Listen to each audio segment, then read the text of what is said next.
பார்த்திபன் கனவு பகுதி 7 தொடர்கிறது. சுவடுகளையும் சோழிகளையும் தூக்கி நானே காவிரி ஆற்றில் எரிந்து விடுகிறேன் என்றான் மாரப்பன்.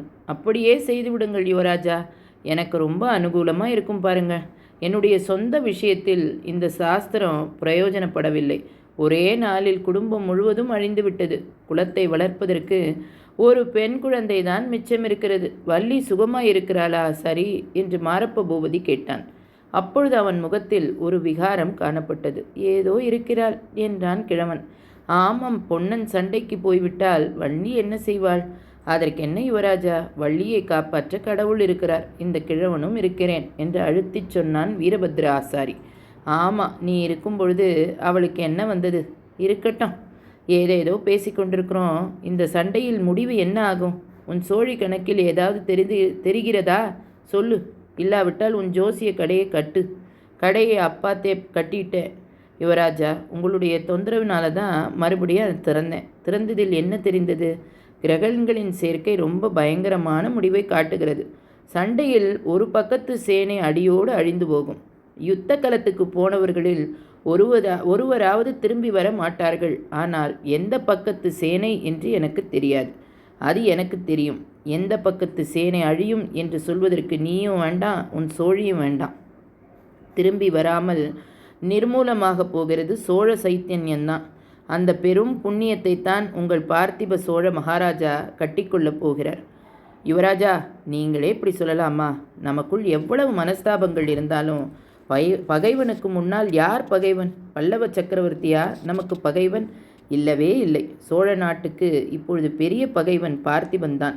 இவன் கையில் வாள் எடுத்து அறிய மாட்டான், வேல் வீசி அறிய மாட்டான். இப்பேற்பட்ட வீராதி வீரன் பல்லவ சைத்தன்யனுடன் போர் செய்ய கிளம்புகிறான். பல்லவ சைத்தன்யம் என்றால் லேசா?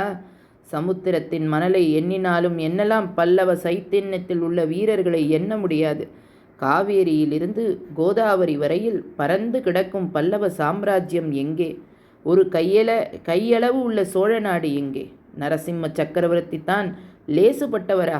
100 யோசனை தூரம் வடக்கே சென்று ராட்சச புலிகேசியை போர்க்களத்தில் வென்று வாதாபியை தீ வைத்து கொளுத்துவிட்டு வந்தவர். அவருடன் நாம் சண்டை போட முடியுமா?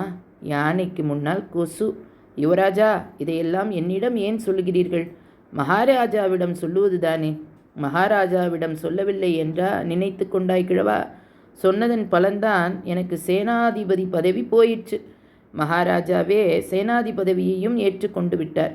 சைத்தன்யத்தை அவரே நடத்தி கொண்டு யுத்த களத்துக்கு போகிறாராம். தாராளமாக போகட்டும். இந்த பிரமாத சேனாதிபதி பதவி இல்லை என்று யார் அழுதார்கள்? அப்படியானால் யுவராஜா, நீங்கள் யுத்தத்துக்கு போக மாட்டீர்களோ? நானா? என்னை கூப்பிட்டால் போவேன், கூப்பிடாவிட்டால் போக மாட்டேன் கிழவா. சண்டையின் முடிவை பற்றி சொன்னாயே, அதை இன்னொரு தடவை விவரமாய் சொல்லு. ஆமாம் யுவராஜா, ஒரு கட்சியை சார்ந்தவர்கள் எல்லோரும் யுத்த களத்தில் அழிந்து போவார்கள். ஒருவராவது உயிரோடு தப்பி வரமாட்டார்கள். உயிரோடு திரும்பி வரமாட்டார்களா?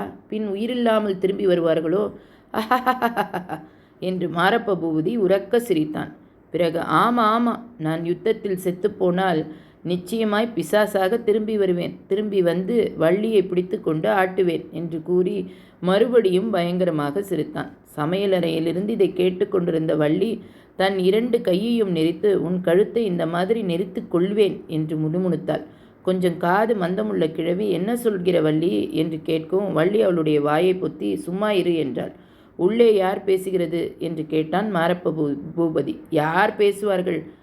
என்னை பிடித்திருக்கிறதோ இல்லையோ ஒரு பிசாசு, அதுதான் தனக்குத்தானே பேசி கொண்டிருக்கும் என்றான் கிழவன். சரி, எனக்கு நேரமாச்சு, போக வேணும். என் கிரக பலன்களை பற்றி நீ சொன்னதெல்லாம் நிஜம்தானே ஆச்சாரி? பொய் சொல்லி ஏமாற்றி இருந்தாயோ? தங்களை ஏமாற்றி எனக்கு என்ன ஆக வேணும் மகாராஜா?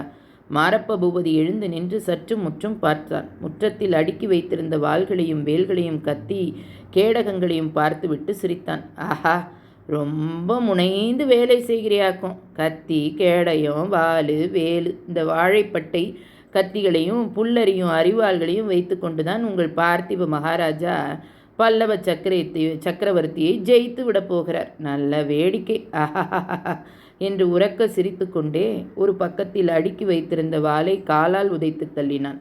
அப்படியே வாசற்பக்கம் போனான். உலைக்களத்தில் கிளம்பும் அனற்பொறிகளைப் போல் கிழவன் கண்களிலே தீப்பொறி பறந்தது. வீட்டு வாசலிலிருந்து குதிரை கிளம்பி போன சத்தம் கேட்டதும் வள்ளி முற்றத்துக்கு வந்தாள்.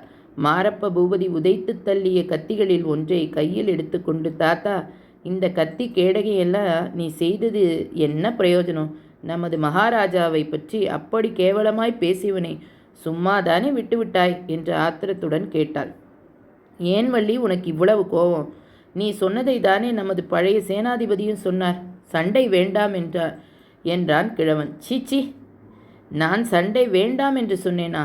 சண்டை எதற்காக என்று தெரியாமல் தான் கேட்டேன் என்று வள்ளி சொன்னபொழுது அவள் கண்களில் நீர் ததும்பிற்று. ஆம், வள்ளி அதை நான் சொல்ல ஆரம்பித்த போதுதான் இந்த பாவி வந்துவிட்டான். வாதாபி சக்கரவர்த்தி புலிகேசி தென் தேசத்தின் மீது படையெடுத்து வந்த பல அட்டுழியங்கள் செய்துவிட்டு திரும்ப போனதை சொன்னேன் அல்லவா? அதற்கு பழிக்கு பழி வாங்குவதற்காகத்தான் நரசிம்ம